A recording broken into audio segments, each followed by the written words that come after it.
ਵਾਹਿਗੁਰੂ जी का खालसा वाहिगुरू जी की फतेह। सिख कौम एक अजिही कौम जिसका इतिहास शहीदियां ते शहादतां नाल लबरेज है, पर शहादतां दे इस इतिहास दे विच कुछ पन्ने अजिहे ने जिस दी मिसाल पूरी दुनिया दे विच किते नहीं मिलती। अज जिस स्थान ते असीं खड़े हाँ, इसनूं तुसीं सिੱਖੀ दा स्कूल भी कह सकते हो, जिथे असल पढ़ाई कराई गई स्कूल दी, असल सिੱਖੀ दा मकसद समझाया गया, असल शहादत दा मकसद समझाया गया। जिस स्थान ते असीं खड़े हाँ उसनूं कहंदे ने ठंडा बुरज। जी हाँ, फतेहगढ़ साहब की पावन पवित्र धरती पर मौजूद ये वो ठंडा बुरज है जिसनों असीं सिੱਖੀ का स्कूल भी कह सकते हैं, जिथे छोटे छोटे साहबजादिਆਂ ਨੂੰ सिੱਖੀ के असूल समझाए गए, जिथे छोटे छोटे साहबजादिਆਂ ਨੂੰ ये समझाया गया कि सिੱਖੀ सिद्धांत की ने, ये समझाया गया कि शहादत की है, ये है वो ठंडा बुरज। जिथे छोटे छोटे साहबजादिਆਂ ਨੂੰ बाबा जी ਨੂੰ ये समझाया जाता सीगा। माता गुजर कौर जी, माता गुजरी जी उस वक्त अध्यापक सी, ਜਿਹੜੇ ਇਹ ਸਮਝਾਉਂਦੇ ਸੀਗੇ छोटे छोटे बच्चों ਨੂੰ कि सिੱਖੀ ਦਾ सिद्धांत की है, डोलना नहीं। गुरु तेग बहादुर साहब जी ने अपनी शहादत क्यों दी, उस शहादत ते अकीदा किवें रखना, तुसीं किवें कायम रहना, वो इत्थे पढ़ाई कराई जाती सी। ये वो स्कूल सीगा जिथे पढ़ाई कराई जाती सी ते इम्तिहान कित्थे हुंदा सीगा वो भी तुहानूं दस दिंदे। देखो कितना तगड़ा सुमेल है सिख सिद्धांतां दा, इस तो वधिया कोई सुमेल नहीं मिल सकदा। ये वो स्कूल है जिथे सिੱਖੀ दे चैप्टर पढ़ाए जाते सी और इम्तिहान कित्थे हुंदा सी, इम्तिहान हुंदा सी मेरे सज्जे पासे। ये वो धरती है गुरुद्वारा फतेहगढ़ साहब की जिथे इम्तिहान हुंदे सी, जिथे पेशी पैंदी सी, जिथे छोटे साहबजादे पेशी लई जांदे सी, यानी इम्तिहान देण लई जांदे सी। तुसीं ये अंदाज़ा लाओ, वो इम्तिहान दे विचों सिर्फ फस्ट नहीं आए, अव्वल नहीं आए, बल्कि उन्होंने वो इतिहास सिरजिया जो रहिंदी दुनिया तक कायम रहेगा। सो ये वो सिੱਖੀ ਦਾ स्कूल है जिथों सिੱਖੀ ਦੇ सिद्धांत पैदा होंदे ने, वो सिद्धांत जिन्हां ने अज साडे सिरां ते दस्तारां रखियां होईयां ने। इस स्कूल दे विचों छोटे छोटे साहबजादे सिੱਖਿਆ लैके, दादी माँ तो सिੱਖਿਆ लैके उत्थे जांदे सी इम्तिहान देण, और उस इम्तिहान दे विच ना सिर्फ पास होए बल्कि अवल आए, इतिहास सिरज गए।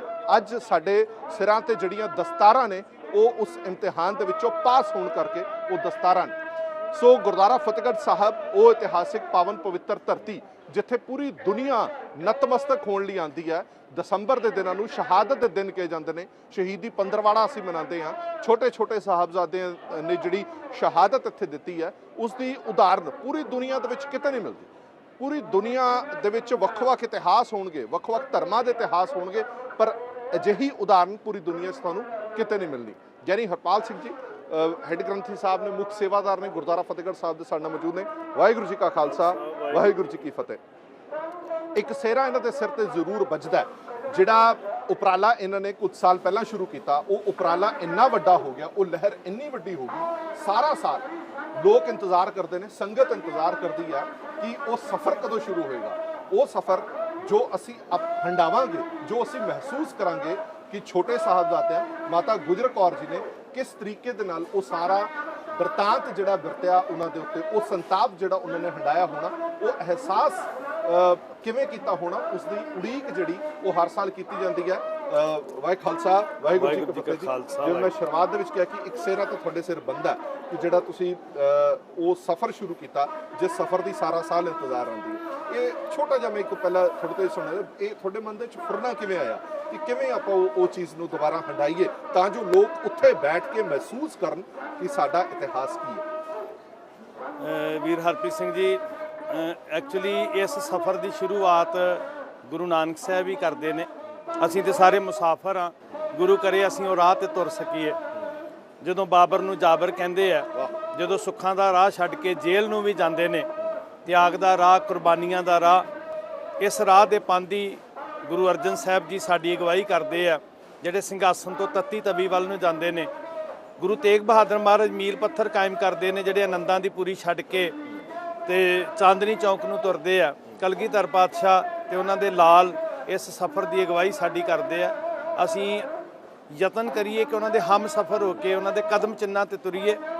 सो मुख मकसद सी उही रात उसे जगह ते एक फीलिंग कि किस तरह की वो रात होएगी, किदां दे वो पल होणगे, किवें साहिबजादे माँ जी की गोद विच बैठे होणगे।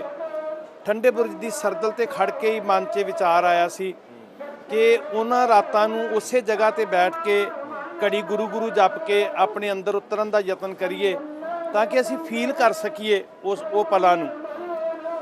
ਗੁਰੂ ਸਾਹਿਬ ਜੀ ਨੇ ਐਸੀ ਬਖਸ਼ਿਸ਼ ਕੀਤੀ ਕਿ ਜਿੰਨੇ ਜਿੰਨੇ ਵੀ ਸੁਣਿਆ ਗੁਰੂ ਕੇ ਕੀਰਤਨੀਏ ਸਾਰੇ ਟੀਵੀ ਚੈਨਲ ਤੇ ਖਾਸ ਕਰਕੇ ਪੀਟੀਸੀ ਚੈਨਲ ਦਾ ਅਸੀਂ ਧੰਨਵਾਦੀ ਹਾਂ ਵੀ ਅਸੀਂ 1 ਰੁਪਈਆ ਵੀ ਇਕੱਠਾ ਨਹੀਂ ਕਰਦੇ, 1 ਰੁਪਈਆ ਵੀ ਕਿਸੇ ਕੀਰਤਨੀਏ ਨੂੰ ਕਿਸੇ ਚੈਨਲ ਨੂੰ ਨਹੀਂ ਦਿੰਦੇ ਤੇ ਇੱਕ ਕਾਫਲਾ ਬਣ ਕੇ ਜਿਵੇਂ ਉਹ ਕਦਮ ਚਿੰਨ੍ਹਾਂ ਤੇ ਸਿਜਦੇ ਕਰਨ ਵਾਸਤੇ ਸਾਰਾ ਪੰਥ ਤੁਰਿਆ। ਉਹ ਆਪਣੇ ਆਪ ਵਿੱਚ ਇੱਕ ਜਜ਼ਬਾਤਾਂ ਦਾ ਵੇਗ ਹੈ, ਇੱਕ ਭਾਵਨਾਵਾਂ ਦਾ ਹੜ੍ਹ ਹੈ ਤੇ ਉਹ ਬਹੁਤ ਸੁੱਚੇ ਜਿਹੇ ਜਜ਼ਬਾਤ ਨੇ ਜਿਹਦੀ ਤਰਜਮਾਨੀ ਬਾਬੇ ਆਪ ਹੀ ਕਰਦੇ ਨੇ। ਸੋ ਉਸ ਸਫ਼ਰ ਦੇ ਉੱਤੇ ਜਿਹੜਾ ਐਕਚੁਅਲੀ ਹੋਇਆ ਇਹ ਸੀ ਕਿ ਜਿੱਥੋਂ ਦੀ ਕਲਗੀਧਰ ਪਾਤਸ਼ਾਹ ਜੀ ਜਾਂਦੇ ਆ ਧੰਨ ਗੁਰੂ ਗੋਬਿੰਦ ਸਿੰਘ ਮਹਾਰਾਜ, ਉੱਥੇ ਗੁਰੂ ਗੋਬਿੰਦ ਸਿੰਘ ਮਾਰਗ ਬਣਿਆ ਸੀ ਜੀ। ਜਿੱਧਰ ਨੂੰ ਸਾਹਿਬਜ਼ਾਦੇ ਆਉਂਦੇ ਆ ਉਹ ਇਹਨਾਂ ਲੋਕਾਂ ਦੀਆਂ ਅੱਖਾਂ ਤੋਂ ਓਲੇ ਸੀ ਥਾਂ ਕਿ ਜਿਹੜੇ 2-4 ਕਿਲੋਮੀਟਰ ਦੇ ਪਿੰਡ ਵਾਸਤੇ ਸੀ ਉਹਨਾਂ ਨੂੰ ਪਤਾ ਨਹੀਂ ਸੀ ਤੇ ਜਦੋਂ ਉਹਨਾਂ ਸਥਾਨਾਂ ਤੇ ਜਾ ਕੇ ਵੇਖਿਆ ਉਹਨਾਂ ਦੀ ਬੜੀ ਬੱਤਰ ਹਾਲਤ ਸੀ, ਰਸਤਾ ਕੋਈ ਨਹੀਂ ਸੀ ਹੈਗਾ ਉਹਨਾਂ ਰਾਹਾਂ ਨੂੰ। ਸਾਰਾ ਕੁਝ ਜਿਵੇਂ ਗੁਰੂ ਨੇ ਕਰਵਾਉਣਾ ਸੀ ਕਲਾ ਵਰਤਾਈ। ਜਦੋਂ ਇਹ ਕਾਫਲਾ ਤੁਰਿਆ ਸਰਕਾਰਾਂ ਨੇ ਵੀ ਸਾਥ ਦਿੱਤਾ, ਰਸਤਾ ਵੀ ਬਹੁਤ ਵਧੀਆ ਬਣ ਗਿਆ। ਜਿਹਨੂੰ ਵੀ ਅਸੀਂ ਗੱਲ ਕੀਤੀ ਉਹ ਸਮਰਪਿਤ ਹੋ ਗਿਆ ਬਿਲਕੁਲ।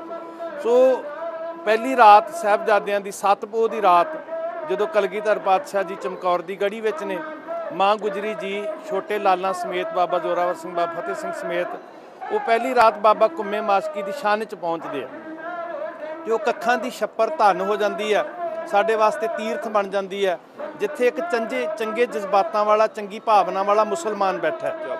ਇਹ ਸਾਨੂੰ ਇਹ ਵੀ ਸੇਧ ਦਿੰਦੀ ਹੈ ਕਿ ਇਹ ਯੁੱਧ ਕਿਸੇ ਫਿਰਕੇ ਵਿਰੁੱਧ ਕਿਸੇ ਮਜ਼ਹਬ ਜਾਤ ਵਿਰੁੱਧ ਨਹੀਂ ਸੀ, ਇਹ ਸਟੇਟ ਵਿਰੁੱਧ ਸੀ, ਇਹ ਜ਼ੁਲਮ ਵਿਰੁੱਧ ਸੀ ਤੇ ਜ਼ੁਲਮ ਵਿਰੁੱਧ ਯੁੱਧ ਸਦਾ ਹੀ ਰਹਿਣਾ। ਸਿੱਖ ਕਦੀ ਵੀ ਕਿਸੇ ਫਿਰਕੇ ਧਰਮ ਦਾ ਵਿਰੋਧੀ ਨਹੀਂ ਹੈ। ਬਾਬਾ ਜੀ ਅੱਜ ਜਿਹੜੀ ਇਹ ਸ਼ਹਾਦਤ ਹੈ, ਇਸ ਸ਼ਹਾਦਤ ਦੀ ਜਿਵੇਂ ਮੈਂ ਪਹਿਲਾਂ ਕਿਹਾ ਕਿ ਕੋਈ ਉਦਾਹਰਨ ਪੂਰੀ ਦੁਨੀਆ ਦੇ ਵਿੱਚ ਮਿਲਦੀ ਨਹੀਂ ਹੈ। ਇਹ ਜਿਹੜੀ ਸ਼ਹਾਦਤ ਦੀ ਗੱਲ ਤੁਸੀਂ ਕੀਤੀ ਹੈ ਕਿ ਜ਼ੁਲਮ ਦੇ ਖਿਲਾਫ ਸੀ, ਇਹ ਕਿਸੇ ਧਰਮ ਕਿਸੇ ਕੌਮ ਕਿਸੇ ਫਿਰਕੇ ਦੇ ਖਿਲਾਫ ਨਹੀਂ ਸੀ।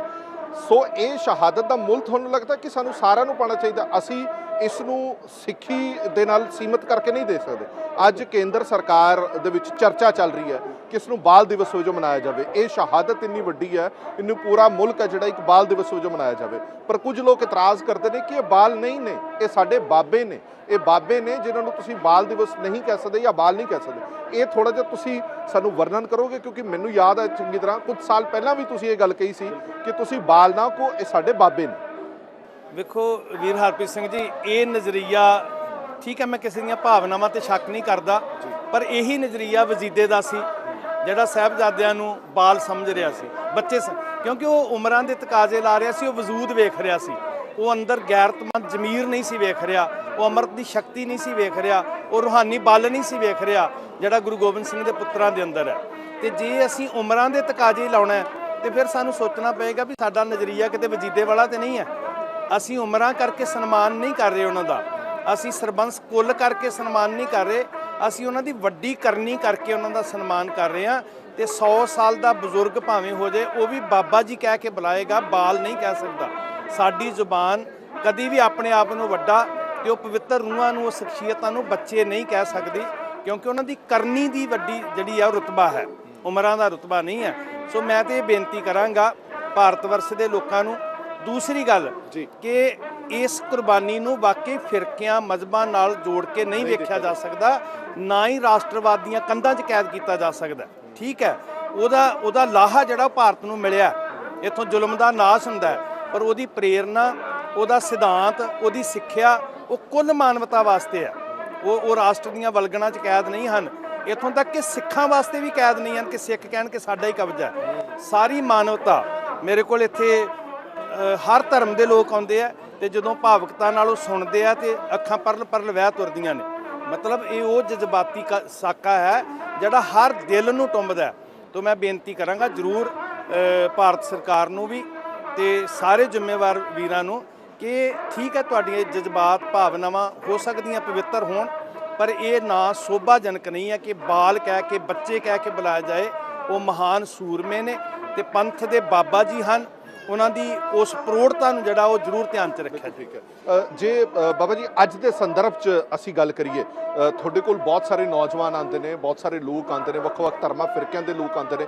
ਇਸ ਸ਼ਹਾਦਤ ਤੋਂ ਸਾਨੂੰ ਕੀ ਪ੍ਰੇਰਿਤ ਮਿਲਦਾ? ਕਿਉਂਕਿ ਅੱਜ ਦੀ ਡੇਟ ਦੇ ਵਿੱਚ ਜੇ ਪੰਜਾਬ ਦੀ ਅਸੀਂ ਗੱਲ ਕਰੀਏ ਤਾਂ ਬਹੁਤ ਸਾਰੀਆਂ ਚੀਜ਼ਾਂ ਚੱਲ ਰਹੀਆਂ ਨੇ, ਇਹ ਧਰਮ ਉੱਚਾ, ਇਹ ਧਰਮ ਨੀਵਾਂ, ਇੱਦਾਂ ਨਹੀਂ ਹੈ, ਉੱਦਾਂ ਨਹੀਂ ਹੈ, ਕਈ ਤਰ੍ਹਾਂ ਦੀਆਂ ਚਰਚਾਵਾਂ ਚੱਲ ਰਹੀਆਂ ਨੇ। ਸੋ ਅੱਜ ਜੇ ਅਸੀਂ ਇਹ ਗੱਲ ਕਰੀਏ ਕਿ ਤੁਸੀਂ ਇਸ ਸ਼ਹਾਦਤ ਨੂੰ ਅੱਜ ਦੇ ਸੰਦਰਭ 'ਚ ਦੇਖਣਾ ਹੋਵੇ ਤਾਂ ਕਿੱਦਾਂ ਦੇਖਦੇ ਹੋ? ਮੈਂ ਪਹਿਲੀ ਗੱਲ ਤੇ ਨੌਜਵਾਨ ਵੀਰਾਂ ਨੂੰ ਇਹ ਕਹਾਂਗਾ ਕਿ ਇੱਥੇ ਵੀ ਜੰਗ ਹੋਈ ਆ, ਜਿਵੇਂ ਚਮਕੌਰ ਦੀ ਗੜੀ 'ਚ ਹਥਿਆਰ ਨਾਲ ਜੰਗ ਹੋਈ ਆ ਤੇ ਗੁਰੂ ਦੇ ਵੱਡੇ ਲਾਲਾ ਨੇ ਜੰਗ ਤੇ ਫਤਿਹ ਪਾਈ ਆ ਸ਼ਹੀਦੀ ਦੇ ਕੇ, ਦੁਸ਼ਮਣ ਦੇ ਹੌਸਲੇ ਚਿੱਤ ਕਰਕੇ ਰੱਖ ਦਿੱਤੇ, ਨਿਰਭੈਤਾ ਨਾਲ ਮੁਕਾਬਲਾ ਕੀਤਾ। ਉੱਥੇ ਹਥਿਆਰ ਨਾਲ ਜੰਗ ਹੋਈ ਆ, ਇੱਥੇ ਵਿਚਾਰ ਨਾਲ ਜੰਗ ਹੋਈ। ਤੋ ਵਿਚਾਰ ਵੀ ਸਾਡਾ ਹਥਿਆਰ ਹੈ। ਵਿਚਾਰ ਦਾ ਪੱਲਾ ਛੱਡ ਕੇ ਅਸੀਂ ਸ਼ਸਤਰ ਫੜ ਕੇ ਹਵਾਨ ਬਣ ਜਾਵਾਂਗੇ।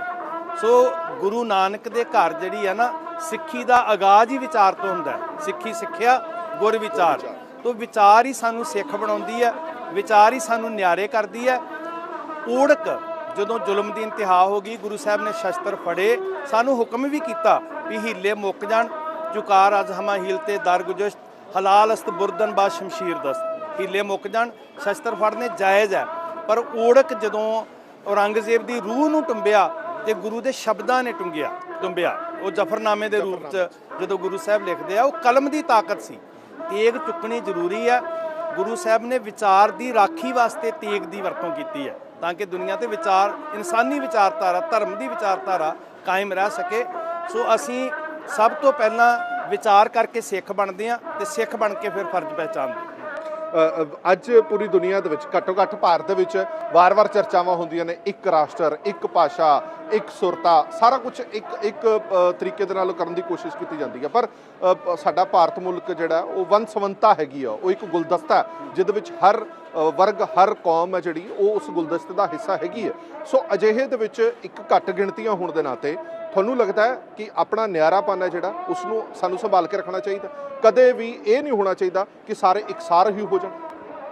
ਮੈਂ ਇਹ ਸਮਝਦਾ ਵੀ ਜਿਹੜੇ ਏਕੇ ਦਾ ਸਬਕ ਸਿਖਾ ਰਹੇ ਆ ਨਾ, ਉਹਦੇ ਪਿੱਛੇ ਨੀਅਤ ਕੀ ਹੈ? ਸਿੱਖੀ ਤੋਂ ਵੱਡੀ ਏਕੇ ਦੀ ਸਿੱਖਿਆ ਕਿਹਨੇ ਦੇਣੀ ਹੈ? ਸਾਡਾ ਸਿਧਾਂਤ ਗੁਰਬਾਣੀ ਦਾ ਆਦਿ, ਸ੍ਰੀ ਗੁਰੂ ਗ੍ਰੰਥ ਸਾਹਿਬ ਦੀ ਵਿਚਾਰਧਾਰਾ ਦਾ ਮੂਲ ਇੱਕ ਓੰਕਾਰ ਹੈ। ਸਾਰੀ ਮਾਨਵਤਾ ਨੂੰ ਏਕ ਪਿਤਾ ਏਕਸ ਕੇ ਹਮ ਬਾਰਕ। ਪਰ ਇਹਦੀ ਜਿਹੜੀ ਵਿਭਿੰਨਤਾ ਹੈ, ਸੱਭਿਆਚਾਰਕ ਵਿਭਿੰਨਤਾ, ਆਜ਼ਾਦ ਖਿਆਲਾਂ ਦੀ ਆਜ਼ਾਦੀ, ਧਾਰਮਿਕ ਵਿਚਾਰਾਂ ਦੀ ਆਜ਼ਾਦੀ, ਜਿਹਦੇ ਵਾਸਤੇ ਗੁਰੂ ਤੇਗ ਬਹਾਦਰ ਮਹਾਰਾਜ ਸ਼ਹੀਦੀ ਦੇ ਰਹੇ ਆ। ਜੇ ਗੱਲ ਸਿਰਫ ਡੰਡੇ ਨਾਲ ਇੱਕ ਕਰਨ ਦੀ ਹੁੰਦੀ ਤੇ ਫਿਰ ਔਰੰਗਜ਼ੇਬ ਸਹੀ ਸੀ ਜੀ। ਸੋ ਹਰ ਬੰਦੇ ਦੀ ਆਪਣੀ ਇੱਕ ਆਇਡੈਂਟੀਟੀ ਹੈ, ਆਪਣੀ ਉਹਦੀ ਇੱਕ ਵਿਚਾਰਧਾਰਕ ਆਜ਼ਾਦੀ ਹੈ। ਉਹ ਵਿਚਾਰਧਾਰਾ ਇੱਕ ਕੁੰਡੇ ਹੇਠਾਂ ਹੋਏ, ਇੱਕ ਜਾਬਤੇ ਹੇਠਾਂ ਹੋਏ। ਉਹ ਜਿਹਨੂੰ ਅਸੀਂ ਧਰਮ ਦੀ ਵਿਚਾਰਧਾਰਾ ਕਹਿੰਦੇ ਆ, ਉਹ ਕੋਈ ਹਊਆ ਨਹੀਂ ਹੈ ਵੀ ਦੂਜਿਆਂ ਲਈ ਖਤਰਾ ਹੈ। ਉਹ ਇੱਕ ਆਦਰਸ਼ਕ ਵਿਚਾਰਧਾਰਾ ਆ। ਤੇ ਜੇ ਕੋਈ ਵੀ ਮਨੁੱਖ, ਕੋਈ ਵੀ ਧਰਮ ਉਸ ਆਦਰਸ਼ਕ ਵਿਚਾਰਧਾਰਾ ਨੂੰ ਅਪਣਾ ਕੇ ਇੱਕ ਗੁਲਦਸਤੇ ਵਾਂਗੂ ਇਹ ਭਾਰਤ ਖਿੜਿਆ ਆ, ਇਹ ਦੁਨੀਆ ਖਿੜੀ ਹੈ, ਮੈਂ ਕਹਿੰਦਾ ਇਕੱਲਾ ਭਾਰਤ ਨਹੀਂ, ਤੇ ਉਹ ਵੀ ਕੁਦਰਤ ਦਾ ਸੁਹੱਪਣ ਹੈ। ਜੇ ਇੱਕੋ ਹੀ ਰੰਗ ਭਰਨਾ ਹੁੰਦਾ ਤੇ ਫਿਰ ਪਰਮੇਸ਼ਰ ਵੀ ਸਾਰੀ ਬਨਸਪਤੀ 'ਚ ਇੱਕੋ ਹੀ ਰੰਗ ਭਰ ਦਿੰਦਾ। ਸੋ ਇਹ ਜਿਹੜੀ ਵੰਨ-ਸੁਵੰਨਤਾ ਹੈ, ਇਹ ਸਮਝ ਲਓ ਪ੍ਰਕਿਰਤੀ ਦੀ ਸੁੰਦਰਤਾ ਹੈ, ਤੇ ਸਾਨੂੰ ਇਹ ਸੁੰਦਰਤਾ ਭੰਗ ਕਰਨ ਦੀ ਕੋਈ ਜਿਹੜੇ ਅਧਿਕਾਰ ਨਹੀਂ ਹੈ। ਤਾਂ ਸਾਨੂੰ ਇਹਦੇ ਤੇ ਡੰਡੇ ਦੇ ਜ਼ੋਰ ਦੇ ਉੱਤੇ ਇਦਾਂ ਦੀਆਂ ਗੱਲਾਂ ਲੋਕਾਂ ਤੇ ਲਾਗੂ ਕਰਨ ਦਾ ਕੋਈ ਹੱਕ ਨਹੀਂ ਬਣਦਾ। ਠੀਕ ਹੈ, ਚਲੋ ਮੇਰਾ ਇੱਕ ਆਖਰੀ ਸਵਾਲ ਹੈ। ਬਹੁਤ ਸਾਰੀ ਸੰਗਤ ਜਿਹੜੀ ਹੈ ਉਹ ਤੁਹਾਡੇ ਨਾਲ ਜੁੜਦੀ ਹੈ, ਤੁਹਾਡੇ ਕਾਫਲੇ ਦੇ ਨਾਲ ਜੁੜਦੀ ਹੈ। ਇਸ ਵਾਰ ਵੀ ਤੁਸੀਂ ਬੜੇ ਵੱਡੇ ਪੱਧਰ ਤੇ ਤਿਆਰੀਆਂ ਕੀਤੀਆਂ, ਸੰਗਤ ਆਪ ਹੀ ਤਿਆਰੀਆਂ ਕਰਦੀ ਹੈ। ਇਸ ਵਾਰ ਵੀ ਉਹੀ ਸਾਰਾ ਕੁਝ ਰੂਟ ਰਹੇਗਾ, ਉੱਦਾਂ ਦਾ ਹੀ ਪਲਾਨ ਰਹੇਗਾ? ਥੋੜਾ ਸੰਗਤਾਂ ਨੂੰ ਕੀ ਅਪੀਲ ਕਰਨਾ ਚਾਹੁੰਦੇ? ਬਿਲਕੁਲ ਜੀ, ਇਸ ਵਾਰੀ ਇੱਕ ਨਾ ਗੱਲ ਜਿਹੜੀ ਬਾਬਾ ਕਬੀਰ ਸਾਹਿਬ ਕਹਿੰਦੇ ਨੇ, ਕਬੀਰ ਪੁੰਗਰਾ ਰਾਮ ਅੱਲਾ ਕਾ ਸਭ ਗੁਰ ਪੀਰ ਹਮਾਰੇ, ਹੈ ਨਾ। ਇਹ ਬਾਣੀ ਦੀ ਵਿਸ਼ਾਲਤਾ ਹੈ ਕਿ ਕੋਈ ਨਾ ਕੋ ਬੈਰੀ ਨਹੀਂ ਬਿਗਾਨਾ, ਹੈ ਨਾ। ਉਹ ਜਿਹੜੀ ਗੁਰਬਾਣੀ ਦੀ ਵਿਸ਼ਾਲਤਾ ਹੈ, ਜਿਹੜਾ ਅਮਲੀ ਰੂਪ ਹੈ ਏਕੇ ਦਾ, ਇਨਸਾਨੀਅਤ ਦੀ ਏਕਤਾ, ਉਹਨੂੰ ਅਸੀਂ ਆਧਾਰ ਬਣਾ ਕੇ ਬਾਬਾ ਕੁੰਮੇ ਮਾਸ਼ਕੀ ਦੇ ਵਾਰਸ, ਲక్ష్ਮੀ ਬ੍ਰਾਹਮਣੀ ਜਿਹੜੀ ਭੋਜਨ ਛਕਾਉਂਦੀ ਆ, ਉਹਨਾਂ ਦੇ ਵਾਰਸ, ਭਾਵੇਂ ਉਹ ਹਿੰਦੂ ਵੀਰ ਨੇ, ਉਹ ਮੁਸਲਮਾਨ ਨਬੀ ਖਾਂ ਗਨੀ ਖਾਂ ਦੇ ਵਾਰਸ, ਪੀਰ ਬੁੱਧੂ ਸ਼ਾਹ ਦੇ ਵਾਰਸ, ਅਸੀਂ ਸਾਰਿਆਂ ਨੂੰ ਸੱਦਾ ਦਿੱਤਾ ਕਿ ਨਾਲ ਬਿਠਾ ਕੇ ਸਟੇਜ ਤੇ ਅਸੀਂ ਦੁਨੀਆ ਨੂੰ ਦੱਸੀਏ ਕਿ ਇਹ ਸਾਹਿਬਜ਼ਾਦਿਆਂ ਦੀ ਸ਼ਹਾਦਤ ਵਲਗਣਾ ਤੋਂ ਬਹੁਤ ਦੂਰ ਹੈ।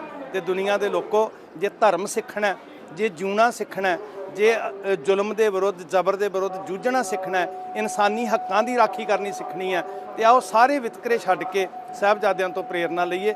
ਸੋ ਇਸ ਵਾਰੀ ਸਾਰੇ ਫਿਰਕਿਆਂ ਦੇ ਲੋਕਾਂ ਨੂੰ ਨਾਲ ਬਿਠਾ ਕੇ ਤੇ ਦੁਨੀਆ ਨੂੰ ਇੱਕ ਚੰਗਾ ਸੁਨੇਹਾ ਦੇਣ ਦਾ ਯਤਨ ਕਰਾਂਗੇ। ਦੂਸਰੀ ਜਿਹੜੀ ਸਭ ਤੋਂ ਵੱਡੀ ਲੋੜ, ਸ਼੍ਰੋਮਣੀ ਗੁਰਦੁਆਰਾ ਪ੍ਰਬੰਧਕ ਕਮੇਟੀ ਸਾਨੂੰ ਸਹਿਯੋਗ ਦੇ ਰਹੀ ਆ ਕਿ ਖੰਡੇ ਬਾਟੇ ਦੀ ਪਹੁਲ ਦੀ ਦਾਤ ਅਸੀਂ 10 ਸਾਲ ਹੋ ਚੱਲੇ ਆ ਲਗਾਤਾਰ, ਤਾਂ ਉਹਦੀ ਹੁਣ ਆਊਟਪੁੱਟ ਕੱਢੀਏ ਵੀ ਆਪਾਂ ਕਿੱਥੋਂ ਤੁਰੇ ਸੀ, ਕਿੱਥੇ ਜੇ ਪਹੁੰਚੇ ਆ।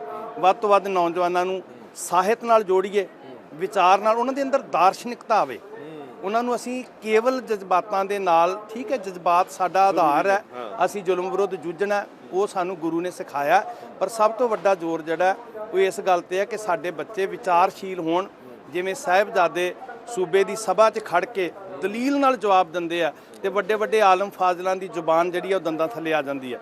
ਸੋ ਉਹ ਦਲੀਲ ਜਿਹੜੀ ਹੈ ਉਹ ਵਿਚਾਰਧਾਰਕ ਵਿਵੇਕਸ਼ੀਲਤਾ ਉਹਨਾਂ ਦੇ ਅੰਦਰ ਜਿਹੜੀ ਆ ਉਹ ਪ੍ਰਜਵਲਿਤ ਹੋਣੀ ਬਹੁਤ ਲਾਜ਼ਮੀ ਹੈ। ਜਿਹੜਾ ਦੌਰ ਚੱਲ ਰਿਹਾ, ਖਾਸ ਕਰਕੇ ਮੈਂ ਇੱਕ ਬੇਨਤੀ ਜਿਹੜੀ ਆ ਉਹ ਆਪ ਜੀ ਦੇ ਜ਼ਰੀਏ ਕਰਨੀ ਚਾਹੁੰਦਾ ਕਿ ਅਸੀਂ ਪੋਹ ਦੇ ਮਹੀਨੇ ਇੱਕ ਸੁਨੇਹਾ ਦਿੱਤਾ ਕਿ ਠੀਕ ਹੈ ਇੱਕ ਸ਼ੁਰੂਆਤ ਕਰੋ ਤੁਸੀਂ, ਕਿ ਜਿਹੜਾ ਨਸ਼ਿਆਂ ਦੀ ਦੁਕਾਨ ਤੇ ਜਾਂਦਾ ਉਹ ਪ੍ਰਣ ਕਰੇ ਪੋਹ ਦੇ ਮਹੀਨੇ 'ਚ ਮੈਂ ਨਸ਼ਿਆਂ ਦੀ ਦੁਕਾਨ ਤੇ ਨਹੀਂ ਜਾਵਾਂਗਾ। ਜਿਹੜਾ ਪਤਤ ਪਾਉਣੇ ਵੱਲ ਜਾਂਦਾ ਉਹ ਕਹੇ ਮੈਂ ਪੋਹ ਦੇ ਮਹੀਨੇ, ਇਹਨੂੰ ਇੱਕ ਸ਼ੁਰੂਆਤ ਕਵਾਂ, ਇਹ ਨਹੀਂ ਕਿ ਇੱਕ ਮਹੀਨਾ ਹੀ ਛੱਡਣਾ, ਪਰ ਸ਼ੁਰੂਆਤ ਤੇ ਕਰੀਏ, ਇੱਕ ਪ੍ਰਤਿੱਗਿਆ ਕਰੀਏ। ਉੱਥੇ ਮੈਂ ਇੱਕ ਇਹ ਵੀ ਬੇਨਤੀ ਕਰਦਾ ਕਿ ਘੱਟੋ ਘੱਟ ਇਹ ਵੀ ਸ਼ੁਰੂਆਤ ਕਰੀਏ ਕਿ ਜਿਹੜਾ ਸੋਸ਼ਲ ਮੀਡੀਆ ਤੇ ਇੱਕ ਦੂਜੇ ਨੂੰ ਗਾਲੀ ਗਲੋਚ, ਦੂਸ਼ਣਬਾਜ਼ੀ, ਅਸੀਂ ਤੇ ਵਰਲਡ ਵਾਰ ਛੇੜੀ ਹੋਈ ਇੱਦਾਂ ਲੱਗ ਰਿਹਾ, ਉਹ ਨਹੀਂ ਚੰਗਾ, ਮੈਂ ਚੰਗਾ। ਅਸੀਂ ਕਸਮ ਖਾ ਲਈਏ ਕਿ ਭਾਵੇਂ ਮੈਂ ਬੁਰਾ ਸਾਬਤ ਹੋ ਜਾ, ਅਸੀਂ ਜਿਹੜਾ ਬੋਲਣਾ ਨਹੀਂ, ਇੱਕ ਦੂਜੇ ਨੂੰ ਮੰਦਾ ਨਹੀਂ ਕਹਿਣਾ। ਇਹਦੇ ਤੇ ਵੀ ਥੋੜਾ ਜਿਹਾ ਸੰਜਮ ਜਾਬਤਾ ਲਿਆਈਏ ਤੇ ਇਹ ਮੈਂ ਸਮਝਾਂਗਾ ਕਿ ਇੱਕ ਕਦਮ ਅਸੀਂ ਪੁੱਠਿਆ ਸ਼ਹੀਦੀ। ਸ਼੍ਰੋਮਣੀ ਕਮੇਟੀ ਨੇ ਇੱਕ ਹੋਰ ਵਧੀਆ ਗੱਲ ਕੀਤੀ ਹੈ ਕਿ ਇਸ ਵਾਰ ਲੰਗਰਾਂ ਦੇ ਵਿੱਚ ਬਿਲਕੁਲ ਸਾਦੇ ਭੋਜਨ ਰਹਿਣਗੇ। ਸਰੋਪਾ ਸਾਹਿਬ ਅਸੀਂ ਕਿਸੇ ਨੂੰ ਭੇਂਟ ਨਹੀਂ ਕਰਨਾ। ਤੁਹਾਨੂੰ ਲੱਗਦਾ ਕਿ ਸਿਰਫ ਗੁਰਦੁਆਰਾ ਸਾਹਿਬਾਨਾਂ ਦੇ ਅੰਦਰ ਹੀ ਨਹੀਂ ਹੋਣਾ ਚਾਹੀਦਾ, ਬਲਕਿ ਘਰਾਂ ਦੇ ਵਿੱਚ ਵੀ ਹੋਣਾ ਚਾਹੀਦਾ? ਜਦੋਂ ਘਰਾਂ ਦੇ ਵਿੱਚ ਕੋਈ ਸੋਗ ਹੁੰਦਾ ਜਾਂ ਇਦਾਂ ਦਾ ਕੁਝ ਹੁੰਦਾ, ਅਸੀਂ ਘਰਾਂ ਦੇ ਵਿੱਚ ਅਜਿਹੀਆਂ ਚੀਜ਼ਾਂ ਨਹੀਂ ਬਣਾਉਂਦੇ। ਸੋ ਤੁਹਾਨੂੰ ਲੱਗਦਾ ਕਿ ਸਾਨੂੰ ਸਿੱਖ ਨਾਨਕ ਨਾਮ ਲੈਵਾ ਸਿੱਖਾਂ ਨੂੰ ਇਸ ਆਸ਼ੇ ਤੇ ਪਹਿਰਾ ਦੇਣਾ ਚਾਹੀਦਾ? ਇਸ ਇਲਾਕੇ 'ਚ ਸਾਰੀਆਂ ਗੱਲਾਂ ਸ਼ੁਰੂ ਤੋਂ ਲਾਗੂ ਸੀ। ਇਹ ਬੜੀ ਚੰਗੀ ਗੱਲ ਹੈ ਕਿ ਹੁਣ ਵੱਡੇ ਪਲੇਟਫਾਰਮ ਤੋਂ ਪੂਰੇ ਸਿੱਖ ਪੰਥ ਨੂੰ ਸੁਨੇਹਾ ਦਿੱਤਾ ਗਿਆ। ਕਦੀ ਵਕਤ ਸੀ ਕਿ ਇੱਕ ਅਹਿਸਾਸ ਹੁੰਦਾ ਸੀ, ਇਹਨੂੰ ਹੱਠ ਜਾਂ ਕਰਮਕਾਂਡ ਨਹੀਂ ਕਹਿ ਸਕਦੇ, ਕਿ ਧਰਤੀ ਤੇ ਸੌਣਾ, ਕੜਾਹੀ ਨਹੀਂ, ਪਕਵਾਨ ਨਹੀਂ ਖਾਣੇ। ਉਹ ਇੱਕ ਬੱਚਿਆਂ ਨੂੰ ਯਾਦ ਦਿਲਾਉਣ ਦਾ ਤਰੀਕਾ ਹੁੰਦਾ ਸੀ ਕਿ ਆਖਰ ਬੱਚੇ ਪੁੱਛਦੇ ਸੀ ਕਿਉਂ, ਤੇ ਉਹਨਾਂ ਨੂੰ ਦੱਸਿਆ ਜਾਂਦਾ ਸੀ ਕਿ ਗੁਰੂ ਕੇ ਲਾਲ ਕਿਵੇਂ ਥੱਲੇ ਸੁੱਤੇ ਹੋਣਗੇ, ਕਿਵੇਂ ਉਹਨਾਂ ਜ਼ੁਲਮੋ ਸਿਤਮ ਪਿੰਡੇ ਤੇ ਸਹਿਆ ਹੋਏਗਾ, ਤੇ ਫਿਰ ਬੈਠ ਕੇ ਗਲਵੱਕੜੀ 'ਚ ਲੈ ਕੇ ਉਹਨਾਂ ਨੂੰ ਬਾਤਾਂ ਸੁਣਾਈਆਂ ਜਾਂਦੀਆਂ ਸੀ। ਉਹਨਾਂ ਦੇ ਜਜ਼ਬਾਤ ਜਿਹੜੇ ਸੀ ਉਹ ਜੁੜਦੇ ਸੀ ਫਿਰ ਫਤਿਹਗੜ੍ਹ ਸਾਹਿਬ ਨਾਲ। ਸੋ ਇਹ ਇੱਕ ਚੰਗਾ ਆਰੰਭ ਹੈ ਕਿ ਅਸੀਂ ਇਸ ਇਲਾਕੇ 'ਚ ਤਾਂ ਸੁਨੇਹਾ ਦਿੰਦੇ ਹੀ ਸੀ। ਹੁਣ ਇਹ ਸਮੁੱਚੀ ਕੌਮ ਨੂੰ ਬੇਨਤੀ ਜਿਹੜੀ ਕੀਤੀ ਗਈ ਆ ਤੇ ਸਾਨੂੰ ਇਹਦੇ ਤੇ ਜ਼ਰੂਰ ਪਹਿਰਾ ਦੇਣਾ ਚਾਹੀਦਾ ਕਿ ਅਸੀਂ ਸਾਰੇ ਘਰਾਂ 'ਚ ਬੈਠ ਕੇ ਉਹ ਬਾਬਿਆਂ ਦੀਆਂ ਬਾਤਾਂ ਪਾਈਏ, ਮਾਵਾਂ ਸਿੱਖਣ ਕਿ ਸਾਡੇ ਆਦਰਸ਼, ਮਾਂ ਗੁਜਰੀ ਜੀ ਦੇ ਕੋਲੋਂ ਪ੍ਰੇਰਨਾ ਲਈਏ, ਨੌਜਵਾਨੀ ਸਿੱਖੇ ਕਿ ਪਦਾਰਥਵਾਦੀ ਯੁੱਗ ਵਿੱਚ ਕਿੱਦਾਂ ਅਸੀਂ ਆਪਣੇ ਅਸੂਲਾਂ ਤੇ ਪਹਿਰਾ ਦੇਣਾ, ਕਿਵੇਂ ਆਪਣੇ ਫਰਜ਼ਾਂ ਨੂੰ ਪਹਿਚਾਨਣਾ। ਸੋ ਇੱਕ ਪ੍ਰੇਰਨਾ ਦੇ ਦਿਨ ਨੇ, ਇਹਦੇ ਤੋਂ ਭਾਵਕ ਦਿਨ ਸਾਡੇ ਲਈ ਹੋਰ ਕਿਹੜੇ ਹੋ ਸਕਦੇ ਆ? ਤੇ ਜੇ ਸਾਡਾ ਪੱਥਰ ਵਰਗਾ ਦਿਲ ਥੋੜਾ ਵੀ ਕੋਮਲ ਹੁੰਦਾ ਤੇ ਉਹਨੂੰ ਸ਼ੇਪ ਦਿੱਤੀ ਜਾ ਸਕਦੀ ਹੈ, ਘੜਿਆ ਜਾ ਸਕਦਾ। ਬਹੁਤ ਬਹੁਤ ਧੰਨਵਾਦ ਤੁਹਾਡਾ ਇਹ ਸਾਰੀਆਂ ਗੱਲਾਂ ਦੇ ਲਈ। ਵਾਹਿਗੁਰੂ ਜੀ ਕਾ ਖਾਲਸਾ, ਵਾਹਿਗੁਰੂ ਜੀ ਕੀ ਫਤਿਹ। ਗਿਆਨੀ ਹਰਪਾਲ ਸਿੰਘ ਜੀ ਬੜੇ ਸੁੰਦਰ ਸ਼ਬਦਾਂ ਦੇ ਵਿੱਚ ਜਦੋਂ ਇਹ ਕਥਾ ਕਰਦੇ ਨੇ, ਸੰਗਤ ਐਂ ਜੁੜਦੀ ਹੈ ਇਹਨਾਂ ਦੇ ਨਾਲ, ਕਿਉਂਕਿ ਇੱਕ ਇੱਕ ਵਰਡ ਜਿਹੜਾ ਉਹ ਪ੍ਰੈਕਟੀਕਲ ਤੌਰ ਤੇ ਹੁੰਦਾ।